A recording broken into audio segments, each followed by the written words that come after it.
that's gonna matter. You know, if we need to know these things by name rather than just how to use them or recognize them. Yes and no. And things like the GRI and simple deletion and comparative deletion, no one's gonna really ask you about. The other metamodel patterns, complex equivalence, cause and effect, mind reading, those are actually fairly universal terms. There's a few of the metamodel patterns we haven't got to yet. Hey, kids. And what's really great is that Doug and I both know David Gordon really well, and David Gordon is one of the people that is responsible for how many of the things were named in the beginning. And if this is any consolation to you, he's really ashamed of what they were named. Well, yes, that is a consolation. He's ashamed of what? Of what they're named, many of the original names. My question is, I can't remember why they're named or why they're named that, it doesn't matter. It's a shoeless day. I was gonna say, can we So take our good. shoes off too? Absolutely. Thank you. We're expecting you to, God damn it. So, people will say, you know, a universal or universal, but that's a really easy one to remember. So universal just means a global generalization. That's,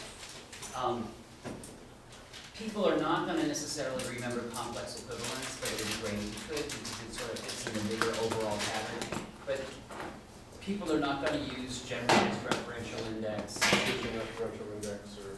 Yeah. He didn't know this. That's Grinder's. Yeah, he was involved with it. Was he? Yeah, because I've talked to him about it, and he really is embarrassed. When, actually a long time ago now, one of our classes, we had people invent other names, and you'll see in your book that there's one meta model pattern called lack of referential index.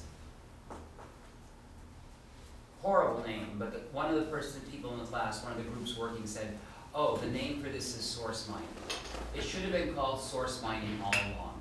So, I'm just calling it who dat. yeah.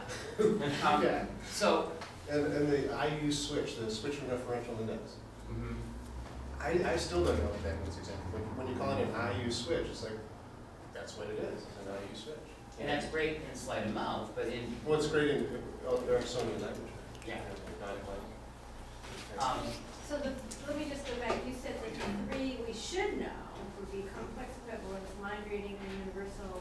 and cause and effect, and modal operators, which we haven't taught yet. So those are the ones you really should know by name, and normalizations you should also know by name, because they sort of fit this whole systemic pattern about how a person holds their beliefs together. It's almost a funny thing to say that you should know nominalizations by name. Yeah, because the word normalization is a normalization itself. Okay, that's, I mean, So there are the patterns that I asked about on the internet, primarily they are for you to have a clue about what the person is talking about, or better clue. They're not ones that actually start taking somebody's belief suitcase, opening it up and refolding everything, throwing out the old stuff and putting new stuff in and repacking it and putting it back together. Depacking a normalization can do that. Unpacking a cause and effect can do that. Unpacking a universal can do that. But when they say, this really stinks, and you say, well, what really stinks? They knew what they were talking about. There wasn't any misconception in their mind. You're just getting a more specific thing so you can play with it. If that makes sense. yeah, thank you. So the ones that really are for the listener to become clearer, you don't really need to know. And sometimes you really need to challenge them, and sometimes it's really important. You know how many different days can come up in one conversation when somebody's really upset? And it's kind of weird because I can actually hold half a conversation here and go, okay, I don't know who that they is, and I don't know what that it, but it seems like a different it. And then finally I'll be able to break it and say, okay, I just need to get a better picture. So you said they over here, and they said this. Who's they? And then you said this it thing, it happened, da, da, da. What was that? And then they actually take a break, they slow down, and I think it's the the well-known phenomenon of somebody's actually listening to me, I'm gonna try to get it out so fast that they will continue to listen. But once you actually say, slow down, wait, I have no idea who they is, and could you tell me? And then there was this it here, then they slow down and you can start having a much more reasonable conversation. So I do have a request before we actually, so some of the terms, some of the names really are important to know first, because once you understand how they all go together, it just makes sense. And some of them aren't so important. And there will be testing at the end.